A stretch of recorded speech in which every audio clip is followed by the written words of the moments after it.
Hello guys, എല്ലാവർക്കും പുതിയ വീഡിയോയിലേക്ക് സ്വാഗതം. അപ്പോൾ ഗൈസ്, മിഡിൽ ഈസ്റ്റിനകത്ത് നടക്കുന്ന യുദ്ധത്തിൽ എല്ലാവരുടെയും ശ്രദ്ധ കേന്ദ്രീകരിക്കപ്പെട്ടിരിക്കുന്നത് ഇറാന്റെ മേലും ഇസ്രായേലിന്റെ മേലും അതുപോലെ യുഎസിന്റെ മേലുമാണ്. ഇസ്രായേൽ ശരിക്കും പറഞ്ഞാൽ ഇറാനെ അടിക്കുന്നു, ഇറാൻ മിഡിൽ ഈസ്റ്റിലേക്ക് ബോംബുകൾ അയക്കുന്നു, അതുപോലെ തന്നെ അമേരിക്ക ഇറാന്റെ ഉള്ളിൽ ബോംബ് ചെയ്യുന്നു. ഇങ്ങനെ പോകുന്ന കാര്യങ്ങൾ. എന്നാൽ ഇസ്രായേൽ ഇറാൻ എന്നിവരുടെ യുദ്ധത്തിന് പുറമെ വേറൊരു വലിയ ഡെവലപ്മെന്റ് ഇപ്പം മിഡിൽ ഈസ്റ്റിൽ നടക്കുന്നുണ്ട്. ഈ ഡെവലപ്മെന്റ് ഇസ്രായേൽ സ്വന്തം സുരക്ഷ ഉറപ്പാക്കാനായിട്ട് മിഡിൽ ഈസ്റ്റിൽ ചെയ്യുന്നതെന്ന് വേണം കരുതാനായിട്ട്. കാരണം നമ്മൾ മൊത്തത്തിൽ വെസ്റ്റ് ഏഷ്യയുടെ ജിയോ പൊളിറ്റിക്സ് പരിശോധിച്ചാൽ 1948 ഇസ്രായേൽ എന്ന് പറയുന്ന രാഷ്ട്രം രൂപം കൊള്ളുന്നത്. ശരിക്കും പറഞ്ഞ രൂപം കൊണ്ട സമയം മുതൽ തന്നെ അതിനൊരു എക്സിസ്റ്റൻഷ്യൽ ത്രെറ്റ് എന്ന് പറയുന്നത് നിലനിൽക്കുന്നുണ്ട്. കാരണം ശത്രു രാജ്യങ്ങളാൽ ചുറ്റപ്പെട്ട ഒരു രാജ്യമാണ് ഇസ്രായേൽ എന്ന് പറയുമ്പോൾ ഈ ത്രെറ്റ് അവർ കാണുന്നത് ആദ്യം പാലസ്തീന്റെ ഭാഗത്തു നിന്നും പിന്നീട് ഗസയുടെ ഭാഗത്തു നിന്നുമാണ്. രണ്ടാമത്തെ ത്രെറ്റായിട്ട് അവർ കണക്കാക്കുന്നത് ലെബനന്റെ ഭാഗത്തു നിന്നാണ്. ലെബനൻ സ്ഥിതി ചെയ്യുന്നത് ശരിക്കും പറഞ്ഞാൽ ഇസ്രായേൽ എന്ന രാജ്യത്തിന്റെ വടക്ക് ഭാഗത്തായിട്ട് വരും. അതുപോലെ തന്നെ ഇസ്രായേൽ അവരുടെ നിലനിൽപ്പിന്റെ ഭീഷണിയായി കണക്കാണുന്ന മറ്റ് രാജ്യങ്ങളാണ് സിറിയയും ഇറാനും എന്ന് പറയുന്നത്. ഇത്തരത്തിൽ ത്രെറ്റുകൾ നിലനിൽക്കുന്ന കാരണം ഇസ്രായേൽ തുടർച്ചയായി അവരുടെ നിലനിൽപ്പ് സുരക്ഷിതമാക്കുവാനായിട്ട് എപ്പോഴും ശ്രമിച്ചുകൊണ്ടിരിക്കുന്നുണ്ട്. ഈ എക്സിസ്റ്റൻഷ്യൽ ത്രെറ്റിന്റെ പശ്ചാത്തലത്തിലാണ് ഇസ്രായേൽ ഇപ്പോൾ യുഎസുമായി ചേർന്ന് ഇറാനെ ആക്രമിച്ചുകൊണ്ടിരിക്കുന്നത്. അതിന് ഇസ്രായേൽ കാരണം പറയുന്നത് ഇറാൻ ന്യൂക്ലിയർ ആയുധങ്ങൾ നിർമ്മിക്കുകയാണെന്നും അവരത് നിർമ്മിച്ചു കഴിഞ്ഞാൽ തീർച്ചയായിട്ടും ഈ ന്യൂക്ലിയർ ആയുധങ്ങൾ ഇസ്രായേലിന്റെ മുകളിൽ പ്രയോഗിക്കുമെന്നും അങ്ങനെ പ്രയോഗിച്ചാൽ ഇസ്രായേൽ എന്ന രാജ്യം പൂർണ്ണമായി നശിക്കുമെന്ന് ഉത്തമ ബോധ്യം അവർക്ക് ഉള്ളതുകൊണ്ടാണ്. കാരണം ഇറാനിന് ന്യൂക്ലിയർ ആയുധങ്ങൾ ലഭിച്ചാൽ അത് ഇസ്രായേലിന്റെ നിലനിൽപ്പിന് തന്നെ വലിയ ഭീഷണിയാകുമെന്നുള്ള കാര്യത്തിൽ സംശയമില്ല. കാരണം ഇസ്രായേൽ ഒരു ചെറിയ രാജ്യമാണ്. അതിന്റെ വലിപ്പം നോക്കിയാൽ ഏകദേശം നമ്മുടെ ഇന്ത്യയിൽ ഒരു കൊച്ചു സംസ്ഥാനമായ കേരളത്തിന്റെ പകുതി പോലും വരില്ല. ഇവിടെ ഞാനൊരു ഉദാഹരണം പറയാം. അതായത് ഇസ്രായേലിന്റെ മുകളിലൂടെ ഒരു ഫൈറ്റർ ജെറ്റ് കടന്നു പോകുവാൻ കുറച്ച് സമയങ്ങൾ മാത്രം മതി.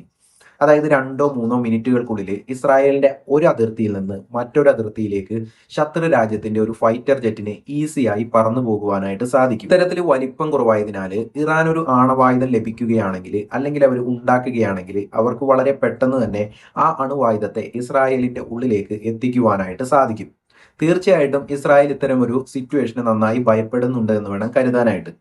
ഇസ്രായേൽ ഇറാനെ അടിക്കുന്നതോടൊപ്പം തന്നെ ഇസ്രായേലിന്റെ വടക്ക് ഭാഗത്തുള്ള ലെബനോനിലും അതുകൊണ്ട് ഇപ്പോൾ ആക്രമണങ്ങൾ നടത്തിക്കൊണ്ടിരിക്കുകയാണ്. എന്തിനാണ് ഇസ്രായേൽ ലെബനോന്റെ ഉള്ളിലേക്ക് ആക്രമണം നടത്തുന്നത് എന്ന് ചോദിച്ചാൽ ലെബനന്റെ ഉള്ളിൽ സ്ഥിതി ചെയ്യുന്ന ഹിസ്ബുള്ള തീവ്രവാദികളാണ് അതിന് കാരണം. ശരിക്കും പറഞ്ഞാൽ ഇറാന്റെ പ്രോക്സികളാണ് ഈ ഹിസ്ബുള്ള തീവ്രവാദികൾ എന്ന് നമുക്കറിയാം. ചില ആളുകൾ കരുതുന്നത് ഹിസ്ബുള്ള എന്നത് ഇറാന്റെ പ്രോക്സി എന്നതിലുപരിയായിട്ട് ഇറാന്റെ IRGC എന്ന സൈന്യമായിട്ട് തന്നെയാണ്.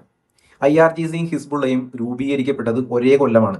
അതായത് 1979 ഇവ രണ്ടും രൂപീകരിക്കപ്പെടുന്നത്. അതുപോലെ തന്നെ ഇറാന്റെ IRGC ഉപയോഗിക്കുന്ന അതേ ബാലിസ്റ്റിക് മിസൈലുകളും ഡ്രോണുകളും മറ്റായുധങ്ങളും ഹിസ്ബുള്ളയും ഇപ്പോൾ ഉപയോഗിക്കുന്നുണ്ട്. ശരിക്കും പറഞ്ഞാൽ 1.5 ലക്ഷം ആളുകളാണ് ഹിസ്ബുള്ളയിൽ പ്രവർത്തിക്കുന്നത് എന്ന് കരുതപ്പെടുന്നു. ഈ സംഖ്യ ഇസ്രായേൽ ആർമിയുടെ പകുതിയോളം വരും. ഇതുകൂടാതെ 1 ലക്ഷത്തോളം മിസൈലുകൾ ഹിസ്ബുള്ളകളുടെ കയ്യിലുണ്ടെന്നാണ് കരുതപ്പെടുന്നത്. അതുകൊണ്ട് തന്നെ ഇറാനിൽ നിന്ന് നേരിടുന്ന സമാനമായ ഭീഷണി തന്നെയാണ് ഹിസ്ബുള്ളയുടെ കാര്യത്തിലും ലെബനന്റെ ഉള്ളിൽ നിന്ന് ഇസ്രായേൽ നേരിടേണ്ടി വരുന്നത്.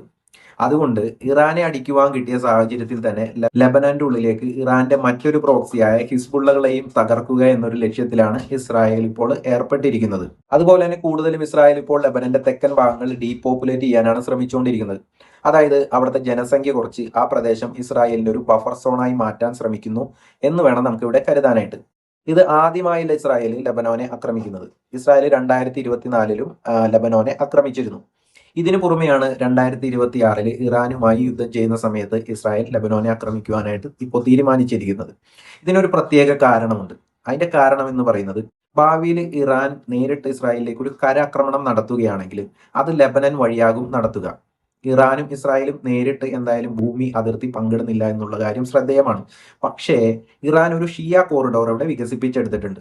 ഈ ഷിയ കോറിഡോർ എന്ന് പറയുന്നത് ഇറാഖിൽ നിന്ന് തുടങ്ങി സിറിയ വഴി ലെബനോനിൽ എത്തുവാൻ സഹായിക്കുന്നതാണ്. അതുകൊണ്ട് ഈ ഷിയ കോറിഡോർ വഴി കരമാർഗത്തിൽ ഇറാൻ ഇസ്രായേലിനെ ഭാവിയിൽ വേണമെങ്കിൽ ആക്രമിക്കുവാൻ കഴിയും.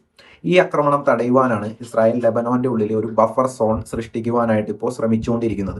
ഇത്തരത്തിലൊരു ബഫർ സോൺ ലെബനോന്റെ ഉള്ളിൽ സൃഷ്ടിക്കപ്പെടുകയാണെങ്കിൽ ഇറാൻ സൈന്യം ഷിയ കോറിഡോറിലൂടെ ഇസ്രായേലിനെ ആക്രമിക്കുവാൻ ഭാവിയിൽ കടന്നു വന്നാലും ഇസ്രായേലിന്റെ ആർമി IDFന് ഈ യുദ്ധത്തെ ഇസ്രായേലിന്റെ മണ്ണിലേക്ക് എത്തുന്നതിന് മുമ്പ് ലെബനോന്റെ മണ്ണിൽ വെച്ച് തന്നെ പ്രതിരോധിക്കുവാനായിട്ട് സാധിക്കും.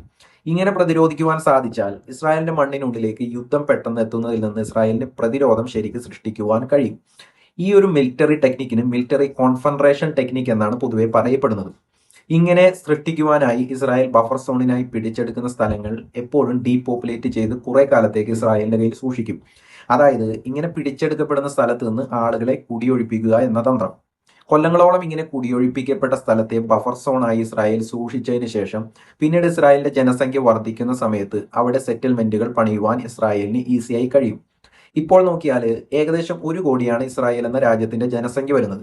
എന്നാൽ അവരുടെ പോപ്പുലേഷൻ അതിവേഗം ഇപ്പോൾ വർദ്ധിക്കുന്നുണ്ട്. ഇത്തരത്തിൽ പോപ്പുലേഷൻ വർദ്ധിക്കുന്ന സമയത്ത് അവർക്ക് കൂടുതൽ സ്ഥലങ്ങൾ സെറ്റിൽമെന്റിനായി എന്തായാലും ആവശ്യമായി വരും. അങ്ങനെ കൂടുതൽ സ്ഥലങ്ങൾ സെറ്റിൽമെന്റിന് ആവശ്യമായി വരുന്ന സമയത്ത് ബഫർ സോണുകളിലേക്ക് അവർക്ക് സെറ്റിൽമെന്റ് വ്യാപിപ്പിക്കുവാനായിട്ട് സാധിക്കും. അത് അവർ വെസ്റ്റ് ബാങ്കിലും അതുപോലെ തന്നെ ഗോലാൻ കുന്നുകളിലും ഗാസയിലും പയറ്റി തെളിഞ്ഞൊരു തന്ത്രമാണ്. ഇതേ തന്ത്രമാണ് ഇപ്പോൾ അവർ ലെബനന്റെ ഉള്ളിലും ഉപയോഗിക്കുന്നത്. അതുപോലെ ജിയോ പൊളിറ്റിക്സ് അനലിസ്റ്റുകൾ പറയുന്ന പ്രകാരം ഇസ്രായേൽ അവരുടെ അതിർത്തി ലെബനോന്റെ ലിത്വാനിയ നദി വരെ ബഫർ സോണായി വ്യാപിപ്പിക്കുവാനുള്ള സാധ്യതയാണ് കണ്ടുവരുന്നത്.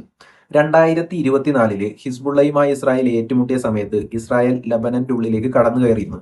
അതിനുശേഷം പൂർണ്ണമായൊരു സ്ഥലം അവർക്ക് തിരികെ വിട്ടുകൊടുക്കാതെ പിടിച്ചെടുത്ത സ്ഥലം ലെബനോന്റെ ഉള്ളിൽ ഇസ്രായേൽ ചില സൈനിക പോസ്റ്റുകൾ ഉണ്ടാക്കി നിലനിർത്തുകയാണ് ചെയ്തത്. അതിനുശേഷം ഇസ്രായേൽ ലെബനോന്റെ ഉള്ളിലുള്ള ഹിസ്ബുള്ളകളുടെ പുനർനിർമ്മാണ പ്രവർത്തനങ്ങളെ ആക്രമിക്കുകയും അവരുടെ ഇൻഫ്രാസ്ട്രക്ചർ വികസനം തടയുകയും ഇപ്പോൾ ചെയ്തുകൊണ്ടിരിക്കുന്നുണ്ട്. ഇങ്ങനെ ബഫർ സോണായി പിടിച്ചെടുത്ത സ്ഥലങ്ങളിലെ കൃഷിയിടങ്ങളിലേക്ക് ഗ്ലൈഫോസൈറ്റ് എന്ന രാസവസ്തു സ്പ്രേ ചെയ്ത് കൃഷി ചെയ്യുവാൻ സാധിക്കാത്ത ഭൂമിയാക്കി ഇസ്രായേൽ ആദ്യം മാറ്റും. അതുകൊണ്ട് ആ ഭാഗത്തുള്ള ജനങ്ങൾ ആ ഭൂമി വിട്ടു പോകുവാനായിട്ട് എന്തായാലും നിർബന്ധിതരാകും. ഹിസ്ബുള്ള തീവ്രവാദികൾ എപ്പോഴും ജനങ്ങൾക്കിടയിൽ നിന്ന് ആക്രമണം നടത്തുന്നത് കൊണ്ട് അവർക്ക് എപ്പോഴും പോപ്പുലേറ്റഡ് ആയ ഏരിയ ആവശ്യമായി വരും. എന്നാൽ ഇസ്രായേൽ ഇങ്ങനെ പിടിച്ചെടുക്കുന്ന സ്ഥലങ്ങളിൽ രാസവസ്തു സ്പ്രേ ചെയ്ത് നശിപ്പിക്കുന്നത് കാരണം ആ ഭാഗത്തുള്ള ജനങ്ങൾ ആ സ്ഥലങ്ങൾ വിട്ടുപോവുകയാണ് പതിവ്. ഇങ്ങനെ ജനങ്ങൾ അവിടെ നിന്ന് പോകുന്നതുകൊണ്ട് തീവ്രവാദികളും അവിടം വിട്ടു പോകുവാനായിട്ട് നിർബന്ധിതരാകും. ഇതിന്റെ ഫലം എന്താണ്? ആളുകൾ അവിടെ നിന്ന് കുടിയൊഴിക്കപ്പെടും. അതുപോലെ പ്രദേശം ശൂന്യമായി തീരുകയും ചെയ്യും. അതുകൊണ്ട് തന്നെ ഇത്തരത്തിൽ ജനങ്ങൾ ഒഴിഞ്ഞുപോയ ലെബനോന്റെ ഉള്ളിലെ ഏരിയകൾ വേഗത്തിൽ പിടിച്ചെടുത്ത അവിടം ബഫർ സോണായി സൂക്ഷിക്കുവാൻ ഇസ്രായേലിന് ഇവിടെ എളുപ്പത്തിൽ സാധിക്കും. ചുരുക്കി പറഞ്ഞാൽ ഇസ്രായേലിന് ലെബനോൻ ആക്രമിക്കുന്ന വഴി ഹിസ്ബുള്ള തീവ്രവാദികളെ പരിമിതപ്പെടുത്തുവാൻ കഴിയും. ഇതുകൂടാതെ അവരുടെ സൈനിക ആക്രമണത്തെ ചെറുക്കാനും അവരുടെ ഇൻഫ്രാസ്ട്രക്ചറുകൾ നശിപ്പിക്കുവാനും അവരുടെ ജനസംഖ്യ കുറയ്ക്കുവാനും പിന്നീട് ഇസ്രായേലിന്റെ സൈനിക പോസ്റ്റുകൾ ആ പ്രദേശത്ത് സ്ഥാപിക്കുവാനും ഇങ്ങനെ സ്ഥാപിക്കുന്ന സൈനിക പോസ്റ്റുകൾ പിന്നീട് ഇസ്രായേൽ സെറ്റിൽമെന്റുകളാക്കി മാറ്റുവാനുമായിട്ട് ഇസ്രായേലിന് സാധിക്കും. ഇത് ഇസ്രായേൽ സ്ഥിരമായി ചെയ്തു വരുന്ന പയറ്റി തെളിഞ്ഞൊരു യുദ്ധതന്ത്രമാണ്. ശരിക്കും പറഞ്ഞാൽ 2023 ഒക്ടോബർ 7 ഹമാസ് തീവ്രവാദികൾ ഇസ്രായേലിനുള്ളിലേക്ക് ആക്രമണം നടത്തിയതിനു ശേഷം ഈ ഒരു തന്ത്രം കൂടുതൽ ശക്തമായി ഇസ്രായേൽ ഇപ്പോൾ ലെബനന്റെ ഉള്ളിലേക്ക് നടപ്പാക്കുന്നുണ്ട്. ഇനി ഇത് എത്രത്തോളം വിജയകരമാകുമെന്ന് നമുക്ക് നോക്കിയിരുന്ന് കാണാം. അപ്പോൾ ഗൈസ്, ഞാൻ എന്തായാലും വീഡിയോ ഇവിടെ വൈൻഡപ്പ് ചെയ്യാണ്. നിങ്ങൾക്ക് ഈ വീഡിയോ ഇഷ്ടപ്പെട്ടെങ്കിൽ തീർച്ചയായിട്ടും ലൈക്ക് ചെയ്യുക, സബ്സ്ക്രൈബ് ചെയ്യുക. അപ്പോൾ അടുത്തൊരു വീഡിയോയുമായി വീണ്ടും കാണുന്നവരെ സൈനിങ് ഓഫ്.